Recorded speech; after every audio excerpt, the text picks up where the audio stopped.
Saudara-saudari, marilah kita mendengarkan renungan dengan judul Jangan Menjadi Penghambat, yang berdasarkan pada Injil Lukas bab 11 ayat 52. Celakalah kamu, hai ahli-ahli Taurat, sebab kamu telah mengambil kunci pengetahuan. Kamu sendiri tidak masuk ke dalam, dan orang yang berusaha untuk masuk ke dalam, kamu halang-halangi. Dalam nama Bapa dan Putra dan Roh Kudus. Amin. Saudara-saudari terkasih dalam nama Tuhan Yesus Kristus. Tuhan Yesus berbicara kepada ahli-ahli Taurat. Mereka bukanlah orang kebanyakan di antara bangsa Yahudi. Mereka adalah sekelompok orang yang memiliki pengetahuan tentang kitab suci dan ahli menafsirkannya.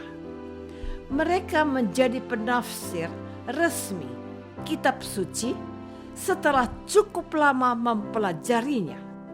Sekitar usia 40-an tahun, mereka dilantik menjadi ahli kitab. Pelantikan itu memberi kepadanya kuasa dalam ketetapan hukum, terutama dalam mahkamah agama, di mana mereka berhak untuk duduk. Ahli-ahli Taurat juga sering disebut ahli hukum. Mereka itu sering mendapat gelar Hillel dan Shammai. Mereka masuk dalam partai Farisi. Nama yang terkenal dari antara mereka adalah Gamaliel, yang disebutkan dalam Kisah Para Rasul bab 5 ayat 34 dan 22 ayat 3. Mereka ini adalah ahlinya kitab suci dan hukum Taurat. Tidak heran kalau Tuhan Yesus mengakui pengetahuan mereka. Sayangnya, mereka tidak berlaku bijak dengan ilmu yang mereka miliki. Kata Tuhan, kamu sendiri tidak masuk ke dalam, dan orang yang berusaha untuk masuk ke dalam kamu halang-halangi. Apa maksud Tuhan Yesus ini? Saudara-saudari terkasih, Tuhan Yesus menegur para ahli Taurat karena mereka merasa paling benar dan paling ahli karena banyak mengetahui tentang hukum Taurat. Tetapi mereka sendiri tidak menyatakan pengetahuannya itu dalam kehidupannya. Mereka hanya mencari-cari kesalahan orang lain, juga tidak mau membagikan pengetahuannya itu untuk orang lain, melainkan hanya untuk menegakkan status quo mereka.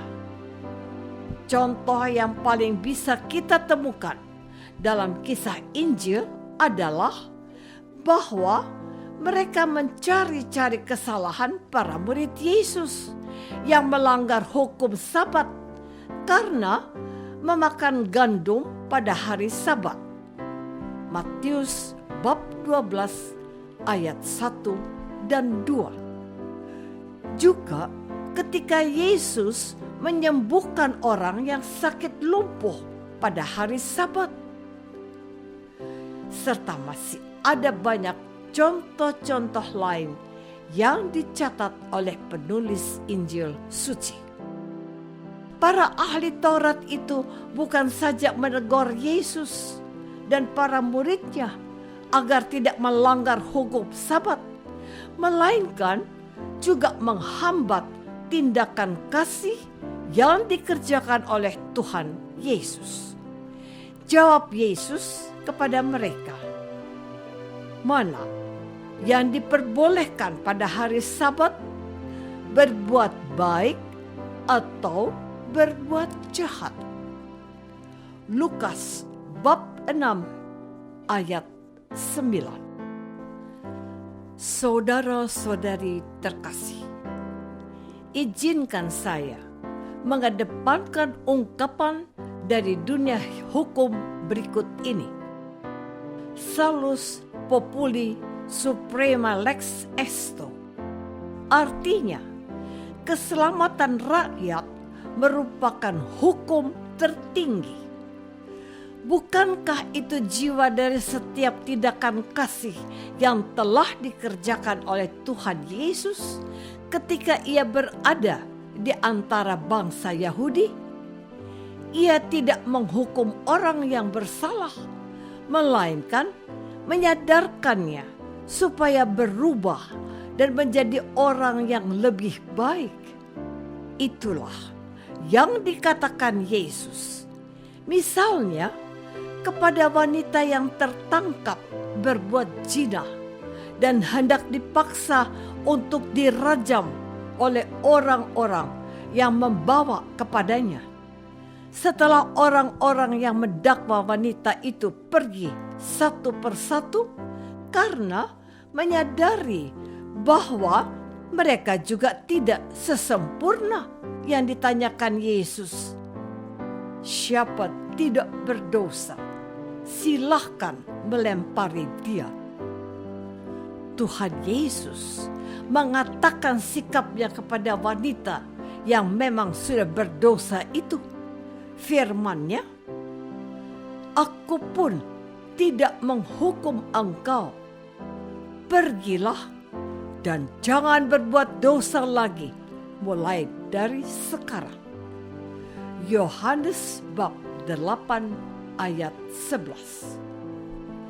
Hukum memang harus ditegakkan, namun keadilan harus menjadi panduannya.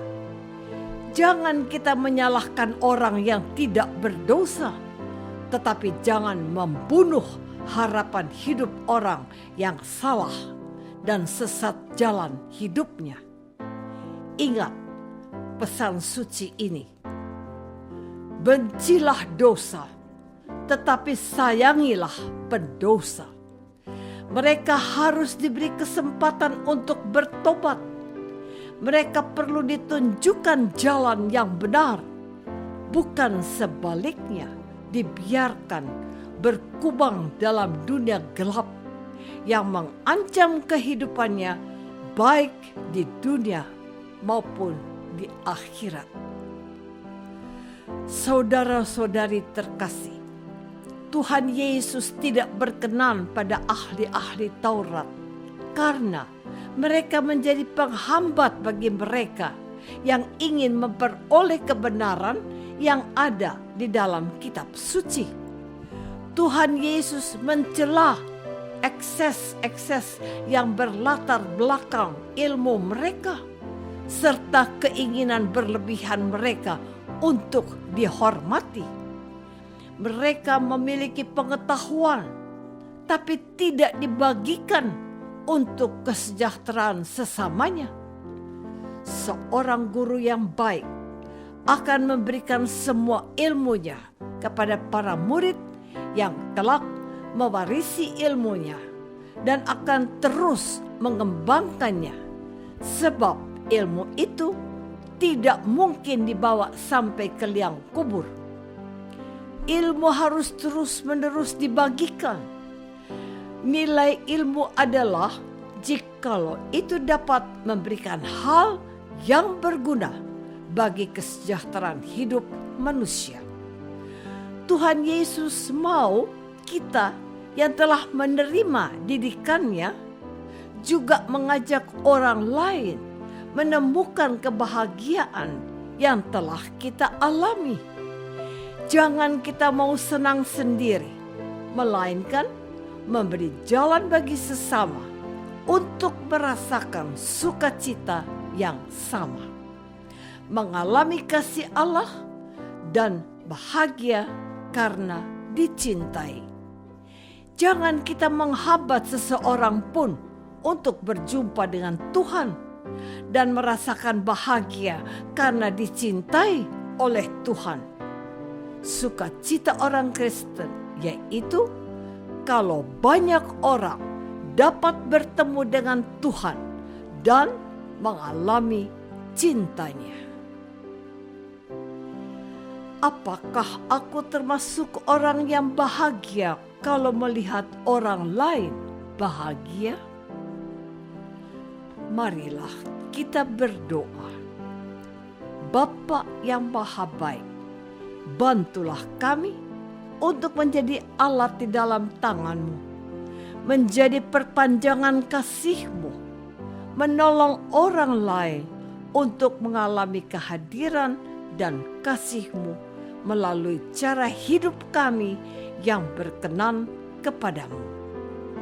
Demi Kristus, Tuhan kami. Amin. Semoga kita semua selalu dinaungi dan dibimbing oleh berkat Allah yang Maha Kuasa. Dalam nama Bapa dan Putra dan Roh Kudus. Amin.